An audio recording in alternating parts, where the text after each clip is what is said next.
Inadequate funding has been a challenge in the education sector, which occasioned the exploration of alternative sources of funding for education. One of such is the Tertiary Education Trust Fund, which has provided intervention for tertiary institutions in Nigeria. The federal government through Tetfund has allocated 727 billion 225,862,128 naira 86 kobo.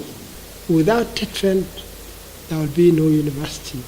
Sure, I can say there will be no federal university in Kebbi. So it's not an impact, it's a whole lifeline. Without the Tetfund, we wouldn't have had all these projects that we have on ground. Federal University Birkin, Kebbi, founded in 2013, is one of the institutions that has benefited from Tetfund's intervention. Either it is a laboratory, a lecture hall, a classroom, academic staff office is Tetfund. Despite the money spent, the institution is still a long way from competing with older institutions in the country. Any child that wants to get into medicine cannot get here. Medicine started in Ibadan in the 40s. How can we compete with them?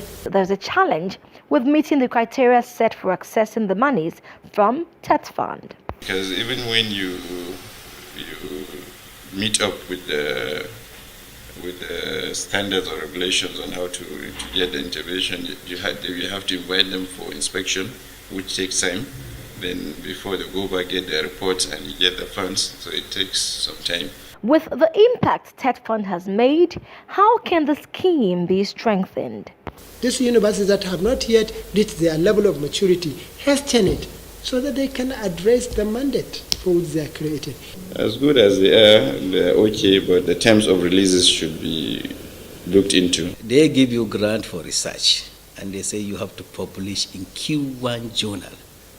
And the whole money for the research cannot publish a paper in Q1. The problem of accountability may be a bane to the scheme, but in comparison to the less than 5% of the annual budget allocated to education, tertiary institutions have benefited greatly from this scheme, which is funded by 2% of companies' tax. Or Kemote Imonirwa, STV News, Abuja.